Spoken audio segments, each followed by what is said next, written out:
Hello and welcome to the RotoWire Fantasy Baseball Podcast. My name is Chris Crawford. Today is Sunday, February 4th, 2024. Really appreciate you guys joining us. This is an episode that is sponsored by Fantrax and really excited. We're starting our daily shows, new episode every single day of the week. I will be joined by a very special guest every Sunday. And I have a very special guest with me today. Known this guy for a long time, does excellent work for CBS Sports, was just recently nominated for, I believe, his second Saber Award, maybe third or fifth or seventh. It wouldn't shock me. I think it's the fifth nomination, but I'm Jim Kelly right now. I have 0 wins, so I don't know. After 5 nominations, if you lose all 5, I feel like they should just not give you any more. Like, spare yourself the indignity. Fair enough, but I am joined today by my good buddy RJ Anderson. RJ, how are you doing today? I'm doing well. How are you doing? I'm hanging in there, my friend, hanging in there. We're going to be talking about some prospect stuff. We are going to take a look at some prospects that could help you in the 2024 season. 5 hitters, 5 pitchers. But I want to start, RJ. I should have told you I was going to talk to you about this. What did you make of the trade? And of course, I'm not talking about Gregory Santos, all due respect to him. What did you make of the Corbin Burnes trade? Yeah, I thought it was a home run for the Orioles. Yeah. We've been waiting on them to consolidate some of that prospect depth into an impact level starting pitcher. And they did the latter part. They really didn't consolidate much. Right. I'm a fan of Joey Ortiz. I think he is a legit starting shortstop at the big league level. Mm-hmm. I think he has more strength than people realize. It's just, unfortunately for him, it doesn't come in the form of home runs. He's more of a ground ball and line drive hitter. So it'll be interesting to see if Milwaukee tinkers with that at all. But, there's a lot of risk with DL Hall, and we'll see what the draft pick ends up resulting in. It just felt like it was one piece shy of what I would have wanted for the Brewers to get. And maybe that's just the market. Fair enough if so, but I really liked it for the Orioles. And I understand why the Brewers did what they did and what they're seeing in those players, even if, again, it just fell a little short for me. Yeah, I think that's totally fair. It's nothing against the players that they got. Those 2 guys have a chance to be really solid major league players. And, I hate talking about cost control, but that is something you have to keep in mind when you're a team that operates like a small market club, as Milwaukee tends to do. It was interesting when that trade was made. I was thinking, well, this isn't a good match. The outfielders aren't the need for Milwaukee. Right. And it's just one of those things where, like, yeah, it's a top 75-ish prospect. It is a guy who would, if he qualified, would probably be in the back end of a top 100 as well. But Corbin Burnes is really good. I think this is a home run trade. You hit the nail on the head, I think, with that. Really curious to see how Burnes handles. I think his fantasy stock goes up, especially with Baltimore getting a chance to pitch in those friendly confines. And for a better baseball team, I think Baltimore has a chance to be a World Series contender. All right, let's talk about some prospects. And let's start with the guy, speaking of Milwaukee, let's start with Jackson Chourio. I think if you take a look at Jackson Chourio's numbers, you're not going to be overwhelmed. I mean, he hit 282, 338, 467. That's an 805 OPS. There's nothing wrong with that. Did steal 44 bags and hit 22 homers. I think what people need to realize is this is a 19-year-old. Right. This is a 19-year-old player who put up those numbers in AA, signs the big contract extension, which all but assuredly means if he does spend time in the minors, it's going to be pretty short. Do you think Jackson Chourio is ready to be a major league contributor, RJ? I'm not sure because, like you said, he is really young. I mean, he's still 19 as of right now. I think he turns 20 in like a month's time, which is remarkable for him to already be in AA, have some success there, as well as have that long-term deal. But I've had evaluators flag his approach, and, I think it's only fair. I don't think most 19-year-olds have a great approach when you're talking about the big league level. So if he ends up spending some time at AAA, it wouldn't really shock me. I know there's always this impulse once a player signs a pre-debut extension to have him on the opening day roster. But between his youth, his skill set, and also Milwaukee's depth chart with the outfield, as you referenced earlier, right, this might be the rare occasion where it actually makes some sense to send him to AAA, at least for a month, and just, let him take some plate appearances where the spotlight is not hanging over the top of his head every single night out there like it would be at the MLB level. With that said, though, we're talking about a dynamic talent, right? I think he's going to have some 30 seasons plus at his peak, and he can really go get it in center field. So he's an exciting player. I kind of hope he does start in the majors just so we get to watch him every night. But I understand developmentally if they send him down the AAA to start the year. I'm going to be really curious to see how his spring training goes, just because, that's a lot of pressure on a 19-year-old, because you are literally, after that contract has been signed, you are battling for a spot in the opening day lineup. There is a really good chance that a guy who will turn 20 on March 11th could be playing every day. And I'm glad you brought up the defense, because yes, this is a fantasy baseball show, and fantasy points and defense, not too hard or not too easy to come by. But that defense matters because it's going to give him a chance to play every day. Like, he has a chance to be on the 2080 scale, a 70 grade defensive player. And when you combine that with his top of the scale speed, a ton of raw power, I think for me, even if he isn't a guy who looks like he's going to be making the opening day roster, and a lot of that will, I think, be determined by what he does in the Cactus League, I would have FOMO with him. I would have the fear of missing out on a talent like that at the end of drafts, just because there is a chance that he could put up 30 rates. Now, that I wouldn't necessarily bet on that in his rookie season, especially for a player his age, but it can't be withdrawn, and there's just not too many young outfielders who can do that type of thing. Jordan Lawler. Now, RJ knows I've been a big Jordan Lawler fan for a very long time. Struggled in his taste of major league action, but I don't think there's any question about this guy's talent. My question for you, RJ, is I think that Jordan Lawler's ready to be a major league player. I'm not sure there's going to be that opportunity this year. Right. Yeah, I kind of agree. He's never a young player. I don't really know where he fits into that Diamondbacks infield all of a sudden, because, they went out there and they traded for Suarez. So that took away the third base vacancy. They obviously have a pretty solid double play combination in place. You're not going to move Ketel Marte, and Perdomo, I believe, deserves another opportunity to prove that last year wasn't a fluke. Although, depending on, your thoughts on his ball tracking measures, you might think it was a fluke. So who knows? We'll see how exactly that plays out. So maybe that's the cleanest path to the majors if you're looking at a performance basis is what happens with Perdomo and or if an injury occurs. But I do agree that it seems like Lawler is going to spend some time in AAA at least to begin the year, and I think that's okay. He's still young.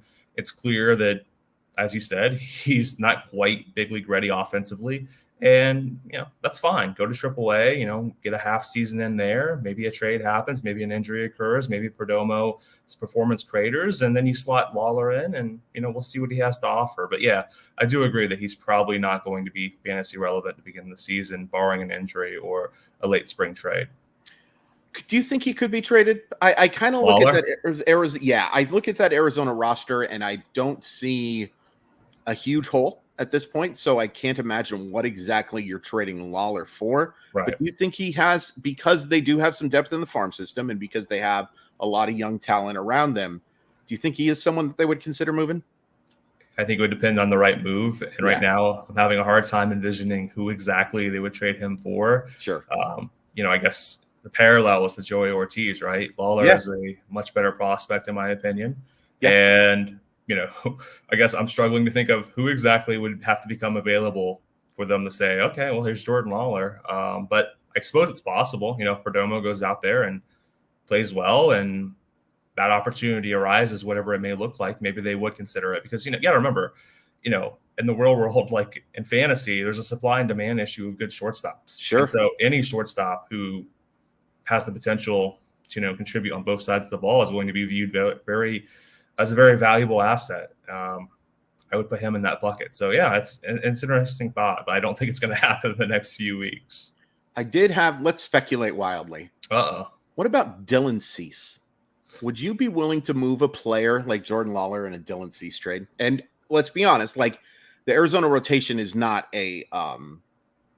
it's not a bad rotation by any stretch of the imagination, but you add Dylan Cease to that group, you're talking about a big jump. Would that be something you would consider? I guess I'd have to think about it, but realistically, the way the trade market has been, I don't know. If it's 1-for-1, I would probably give it some thought just because you're right. You add Cease to a rotation that already has Gallen, has Kelly, added Rodriguez.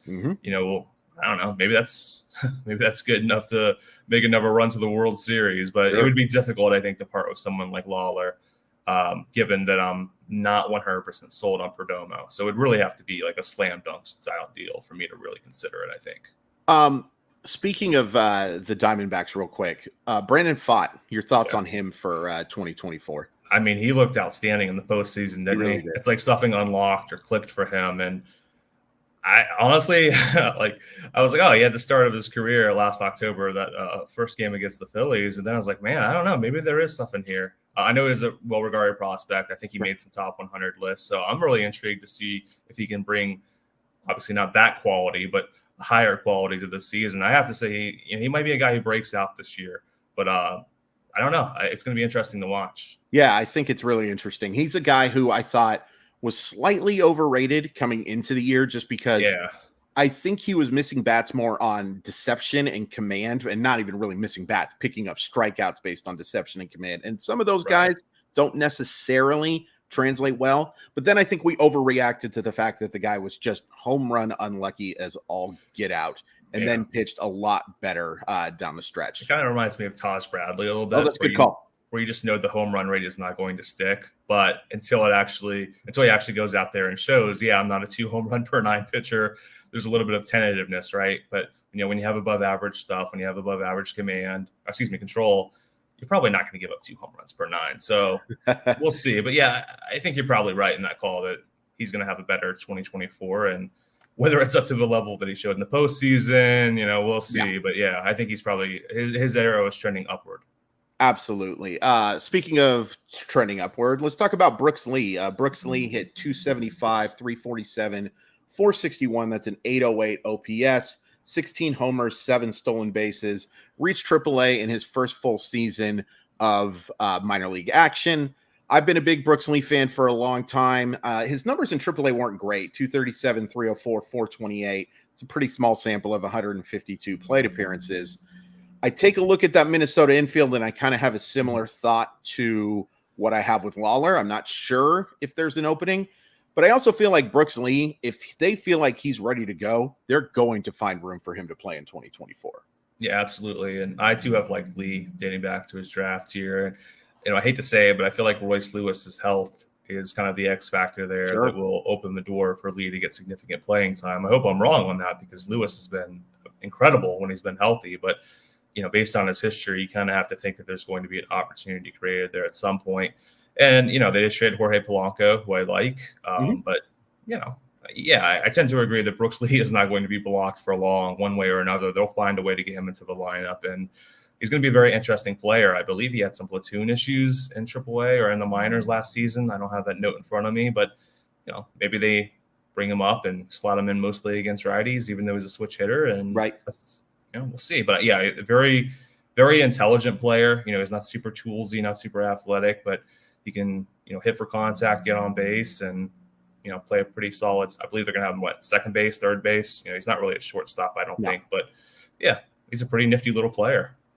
I think he's an interesting one, too, because he might have more value in his rookie season than going forward, because he will have shortstop eligibility in fantasy leagues, and I don't know if he will ever have that again. All due respect to Brooks Lee. I thought you were going to say because of his polish and his intelligence, he'll be able to hit the ground running a little quicker, but that's a great point, too. No, and you know what? That's a good point, too. The fact that this guy's baseball acumen is just off the chart is going to help this guy an awful lot as well. I guess my only question mark with Brooks Lee is I don't see a guy who's going to steal a ton of bases. Like, he is a average runner.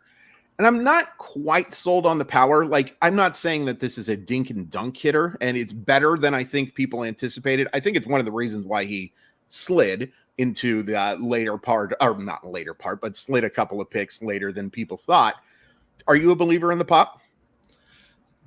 I mean, it depends on what level of pop we're talking about here. If we're saying, is he going to be Nico Horner? I would say no. I think he's a little bit more stronger than that. Right. I actually thought you were going to say, his own health issues could come into play as well. Unfortunately, he's had his share, and I think that may have also contributed to him sliding a little bit in the draft. And, we say sliding, but it's not like he fell to like 30 here. He went a couple of picks later than you expected, but, entering that draft cycle, he was a legitimate candidate to go number one because of how strong his offensive game is. So, I think he's a pretty solid player. I think he might actually be someone I would say is more valuable in real life than in a fantasy setting because, like you said, he doesn't have that dynamic skill set where he's going to threaten 30-30 like we talked about earlier with Chourio. But, he's a pretty solid player in my opinion.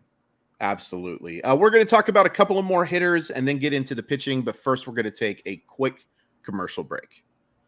Fantrax is the most customizable fantasy platform in the industry, offering the greatest fantasy experience for your dynasty, keeper, redraft, and best ball leagues.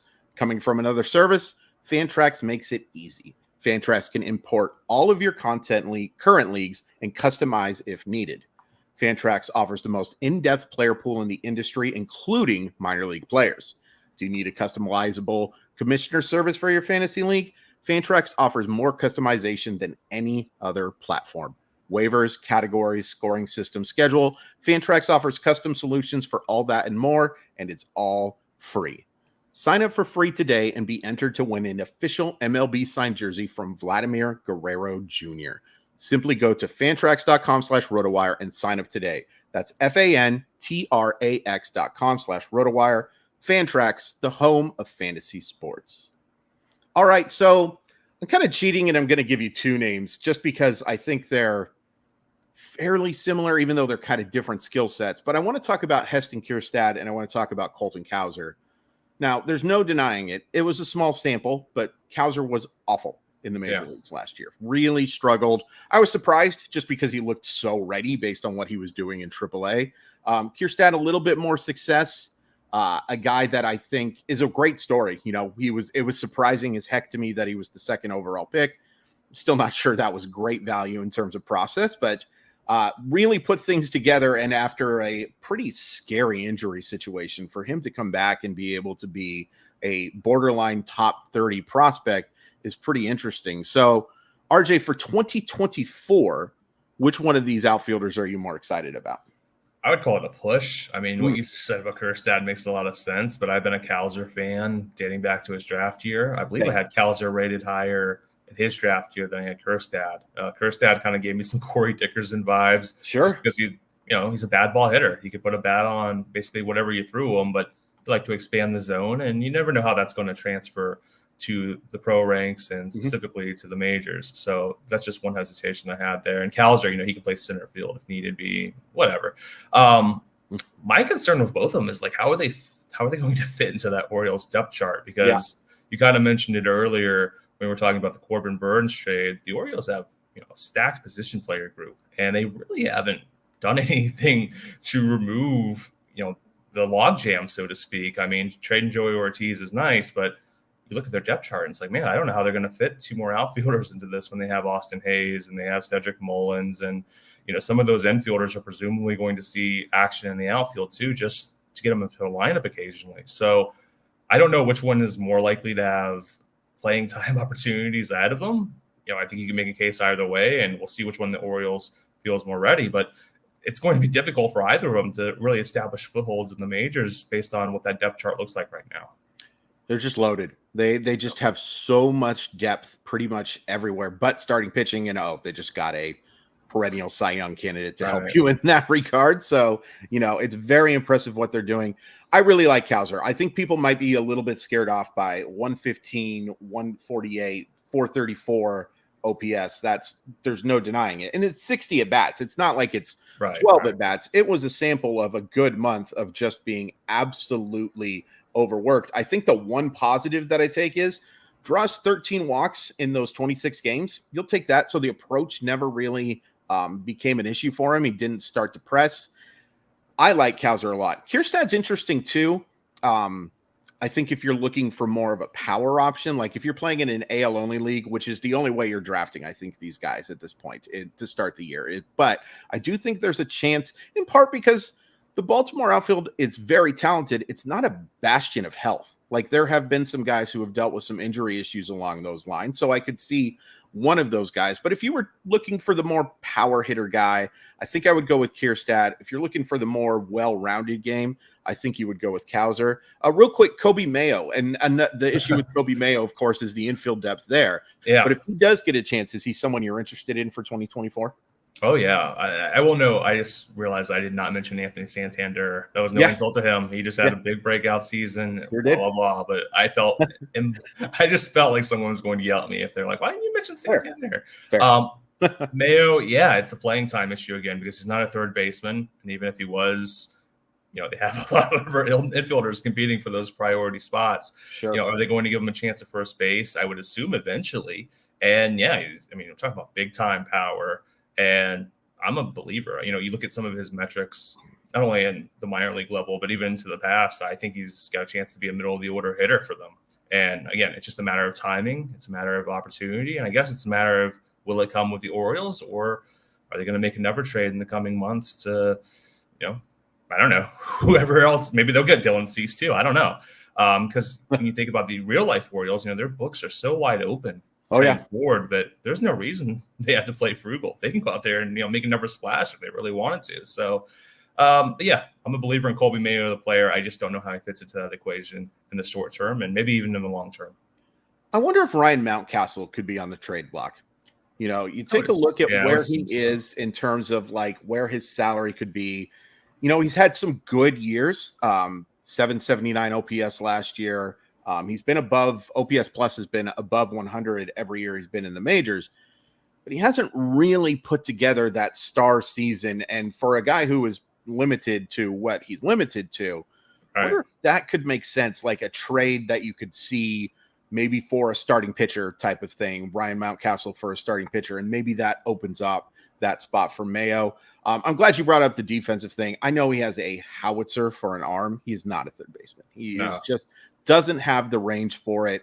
Maybe if desperate times call for desperate measures, you could see him playing some third base in the hot corner for him, but definitely not long-term a third baseman. This guy probably is long-term a third baseman.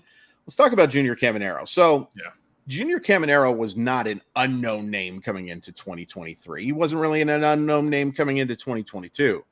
But to say his stock has risen over these last couple of years, RJ, is an understatement. Yeah.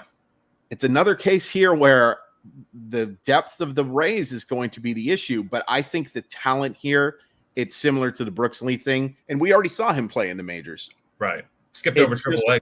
Yeah. It's just a matter of time until Junior Caminero becomes what I think could be an offensive star, but will it be in 2024? I mean, like you said, they felt good enough about him to skip him over AAA completely. So I assume he will start the season in Durham, but I don't think it's going to be a long time before he works his way into that lineup. Talking about massive power bat at third base. He's had his issues with his approach. Fair enough. He's still on the young side. And, I think you have to bet on a talent like that figuring it out. And to his credit, I thought he might run into some turbulence in AA just because that's the level that usually tests guys with swing happy approaches or chase happy approaches, and he more than held his own. So I think, everything bodes well for him becoming a star level third baseman, whether that's in, May 2024 or a little later on in the season, we'll see. But I tend to agree that he's going to force the Rays' hand to get him into the lineup, presumably at third base, and he's going to be a pretty good one from there. Yeah, I think that it's just a matter of time. It's interesting too with guys like Curtis Mead and some other guys that you just don't get as much talk, but Junior Caminero is just like a special potential player. This guy's real quick before we get to the pitchers. I meant to bring him up to you. Colt Keith, who signs the contract extension as well. Are you high on him for 2024? Yeah, I think I had him as a top 25 prospect. I was a little surprised by that deal just because, it's a bat heavy profile. And I feel like maybe you should wait to make sure that the bat transfers against MLB pitching before you make a deal like that. But, he's by all accounts going to be a good hitter. I can't think of like a big knock on him or anything offensively. It's just, he's probably going to be a first baseman or, somewhere low on the defensive spectrum. And I don't know. It's just always a risk, I think, to rush into a deal like that with a guy who projects to be a good hitter, but not necessarily an elite hitter at a position that's probably not going to be a priority or, a premium defensive spot. So I'm sure he's going to be in the opening day lineup. That lineup certainly could use another good bat, and we'll see what he does. But, nothing against him as a prospect or anything. It was just a surprising deal to me. Yeah, me too. It's just, and happy for him. Go get the bag, Colt, and all of that good stuff. But I was pretty surprised that they were willing to go long-term without seeing exactly what he looks like as a major league player. Because we're not talking about a Jackson Chourio. We're not talking about a Luis Robert type of guy. It's more, he's better than this, even obviously he's better now, but he's better prospect even wise than Evan White.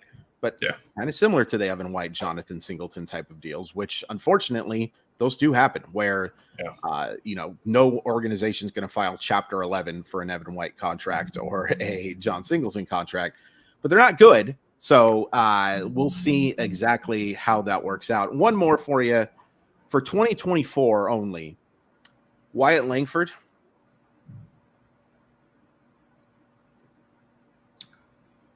I think he cut out.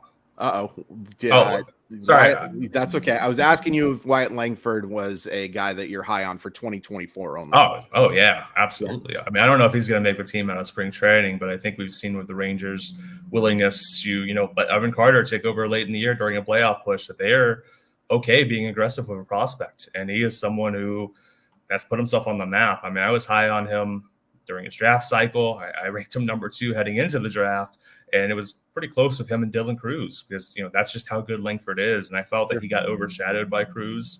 People sleep on his sneaky athleticism. Like there's a chance he could be a center fielder on some teams. I don't think it'll happen with Texas for obvious reasons. But I mean, we're talking about a guy who has more speed than you anticipate. He's obviously got a lot of strength. His approach is good. He's just a really, really good prospect. And I think that he's going to be up sooner than later. And I fully expect him to excel. I would have him.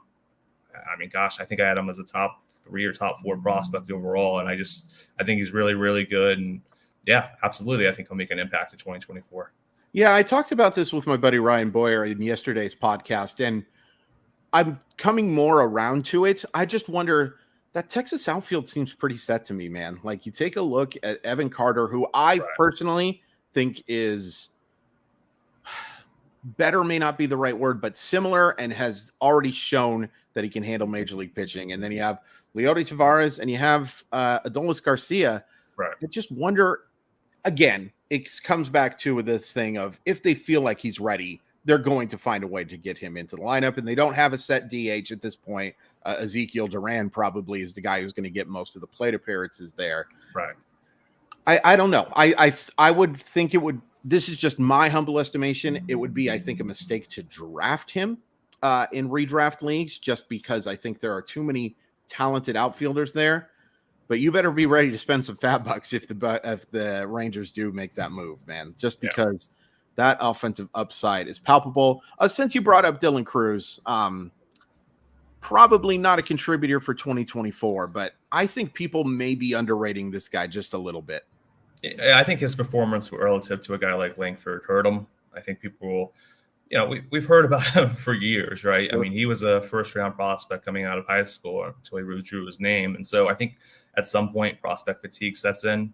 And I don't think it's a huge insult to him to say, maybe Langford has overtaken him as a prospect, because, they were both really good and they were both SEC proven talents. And, that's just the way it goes sometimes. But yeah, I do think people might be overreacting to, Cruz's first half season as a professional. But that said, it would not surprise me if he reaches the majors this year.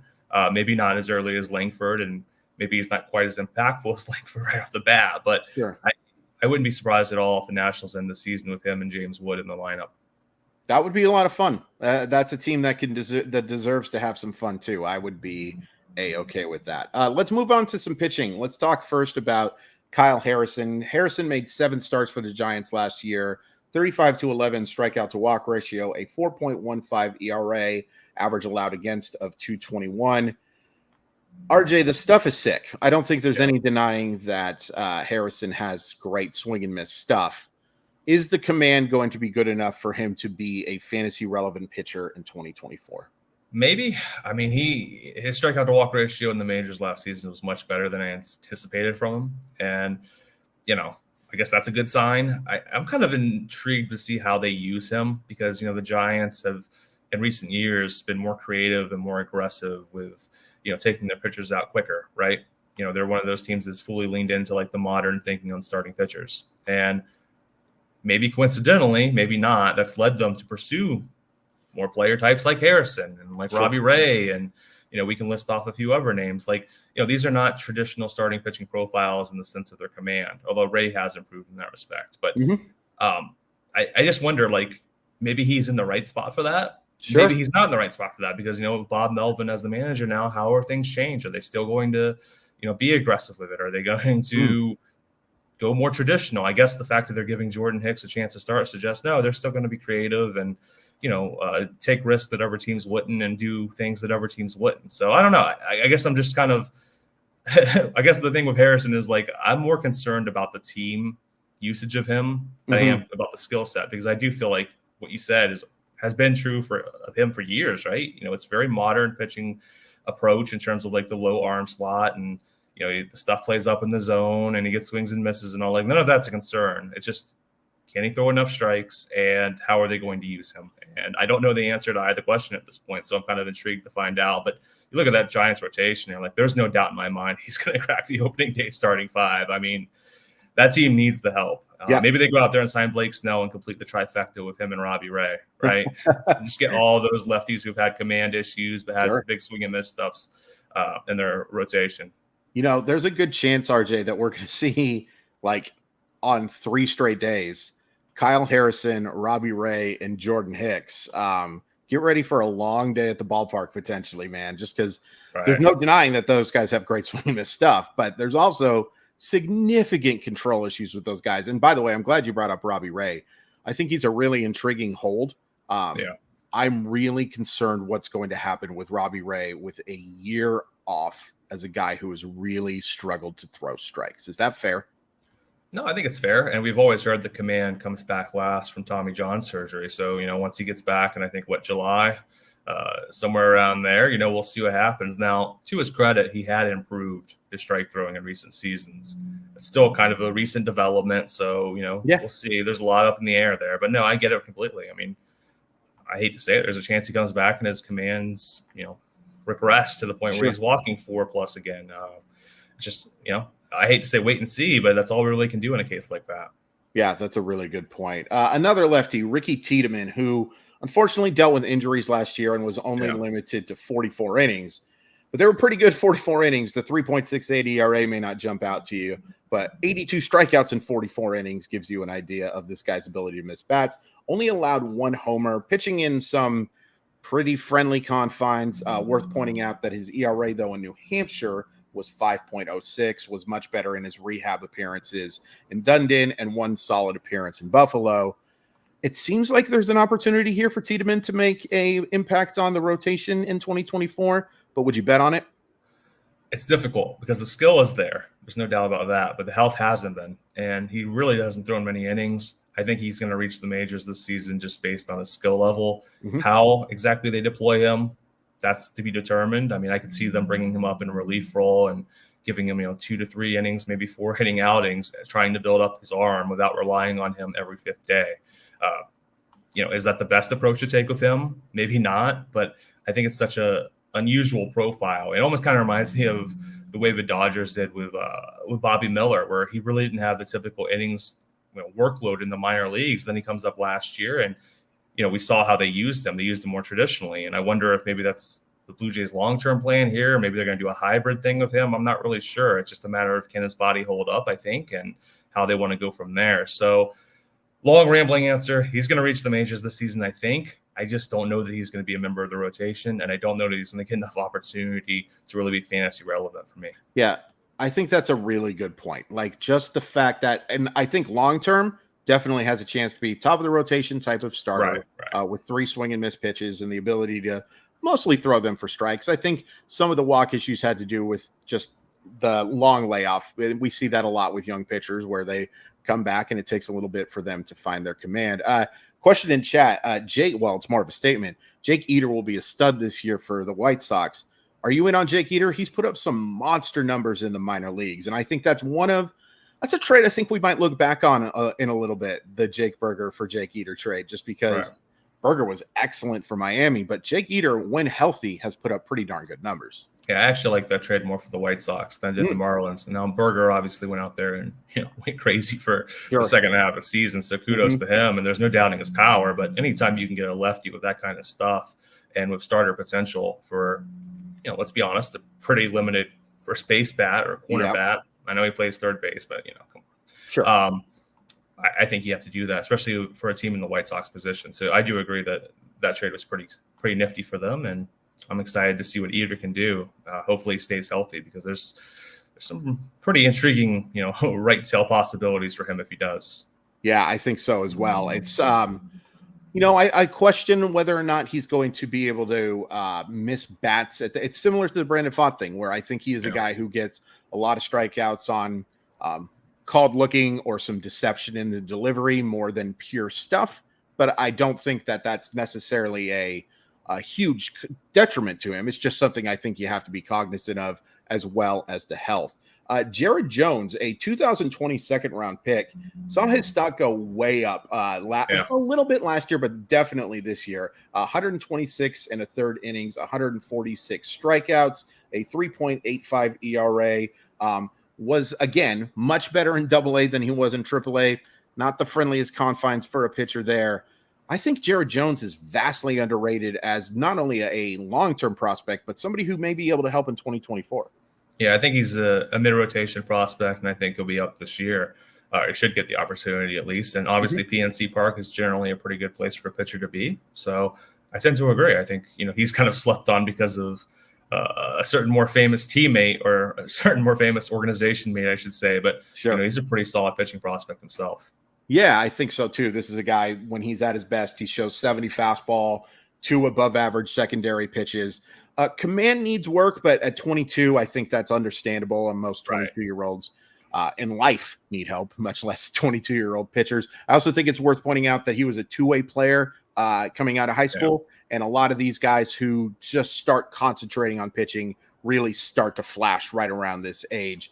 My one question mark is, I'm not sure Pittsburgh is going to be very good, so I don't know if there's going to be a lot of win chances there, but I don't think they're going to be abhorrent. Like the NL Central, I actually wish for guys like Jared Jones and another name that I'm going to bring up, I wish that we had the unbalanced schedule because I'd like to see this guy kind of feast on the division that he's going to be playing in. Right. But actually, I think Pittsburgh might not be as bad as people think.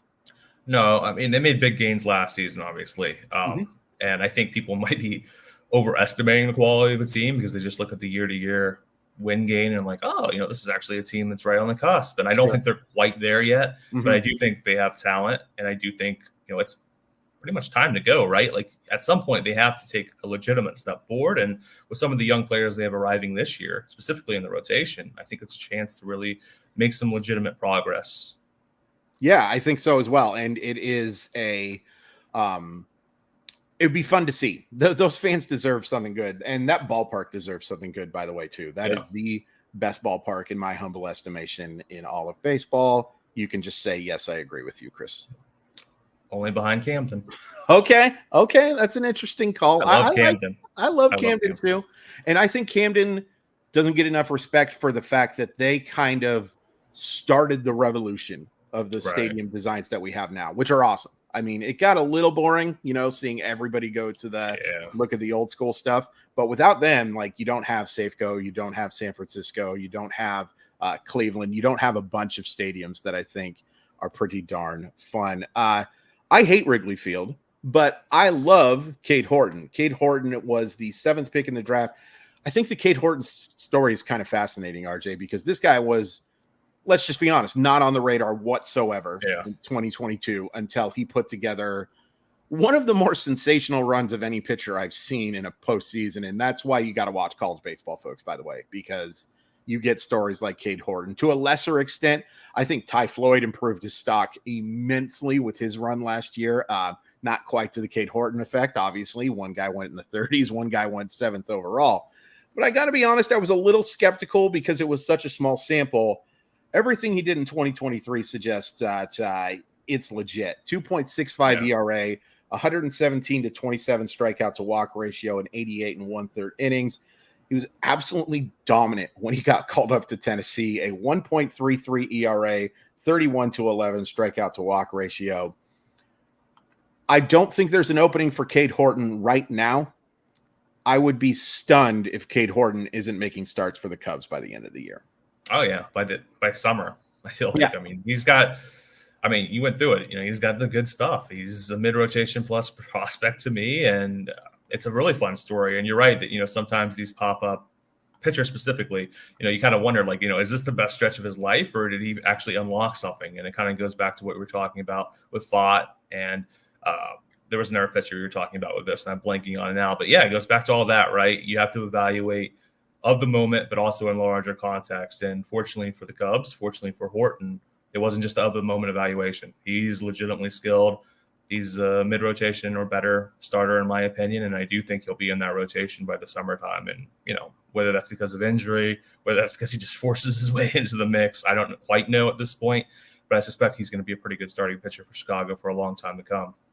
If not for the guy that we're going to talk about next, I might have Horton as my best pitching prospect in baseball. Like, there is, and a little bit of that is starting with faint praise. We are not in the era where we are just loaded with top pitching prospects right now. A lot of guys, some of it has to do with some of these young arms don't qualify anymore, like Grayson Rodriguez and all the Mariner guys that have been called up that what I think would be in that lump. But if not for, and let's just get into him. Let's talk about Livy Dunn's boyfriend. Let's talk about Paul Skenes, the first overall pick of last year's draft. You're going to look at the minor league numbers. You're going to see a 5.40 ERA. You're also hopefully going to see how small that sample is and just completely ignore it. This guy put up, numbers in the SEC that he put up, I'm sorry, are just stupid. It should not be possible to be that good in a loaded baseball conference. I want to ask you this. I often get asked what the SEC would compare to in terms of professional league. Low A? Is that fair? That was my instinct. Yeah. I was going to say it's obviously below double A.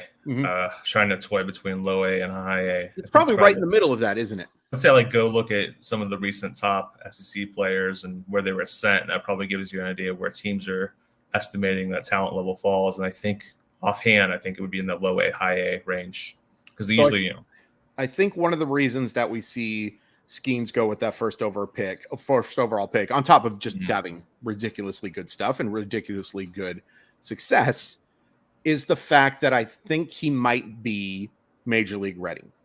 Yeah. Would you expect Paul Skenes to make starts for the Pirates before the end of 2024? Oh, yeah. I had scouts tell me last year that they thought it was major league ready at the moment. And that if the Pirates somehow remained in contention, and obviously they faded pretty quickly, but if they had remained in contention, he could have been brought up and, if not started games for them because of the workload concerns, at least pitched out of the bullpen and pitched into the postseason for them. And I don't think he has a lot to learn or a lot to be challenged with in the minors. I do have slight concern about his fastball shape. I know people. Sure. That's such a polarizing issue, and I feel like it falls in the camps between old school and new school, and we don't need to get into all of that. I think he's going to be a pretty good pitcher regardless of all that stuff. But yeah, I fully expect him to be in the majors. The question for me is, do they try to play around with the service time a little bit to avoid Super 2 status, or do they say, you know what, he's a pitcher? It's no sense worrying about that because too many of them get hurt. Let's not try to think about 6+ years down the road. Let's just focus on what we have. And what we have right now is a very impressive and very dynamic pitching prospect, and he can help us win games immediately. So let's get him to the show as quickly as possible, along with Jones and some of these ever young players and additions they've made, and see if we can't make our own run to the wild card. And maybe we can be this year's Diamondbacks. That's just me trying to imagine their thinking internally. But yeah, he's obviously fantasy relevant. Yeah, absolutely. I can't use a draft pick on him. In terms of redraft leagues, I think he should be one of the first 3 or 4 if you're doing your dynasty draft, if you do it after the season type of thing. I'm still taking Langford and Cruz over him, just because the bat, and I love guys like Walker Jenkins and Max Clark as well. Yeah. So it's going to be hard to pass on those guys. It was a pretty darn interesting draft last year, RJ. And I want to talk to you about the 2024 draft because you do as good a job as anybody covering it. just looking at my list, because I am a guy who is addicted to this stuff as well, there's just so many intriguing college bats here. JJ Weatherholt, Nicky Kurtz, Travis Bazzana, Charlie Condon, Vance Honeycutt, Tommy White. Is this as good a college bat class since you've been covering the draft? Yeah, I think so, but also it's just funny because you just listed like all the top prospects. There's like one high school guy in the top, 10 to 15 range, and that's Connor Griffin, who very intriguing himself, might work himself into the top 5, top 3, what have you. But yeah, you kind of realize like this is a college heavy class. So if you want to see the future of professional baseball, you need to be tuning in, not just to the SEC, but the ACC and even some of these smaller schools like Mike Sirota. We have a guy named Seaver King who played at Wingate. It was Wingate, right? Yeah. Winthrop. Yeah. I always mix those schools up. But yeah, I mean, it is a loaded class, and excited to see what happens because it's kind of unusual that I think most people would say the top 3 are all right side of the infielders. And, how often do we see first baseman and second baseman competing for the number 1 pick? I would say almost never. Who would you put at the top of that list to begin the year? For me, I would put Weatherholt. If I'm the Guardians, or if you talk to people about who the Guardians prefer, right now they seem to prefer Bazzana. Interesting. That's the vibe that other teams are picking up from their front office. They are enamored of Bazzana.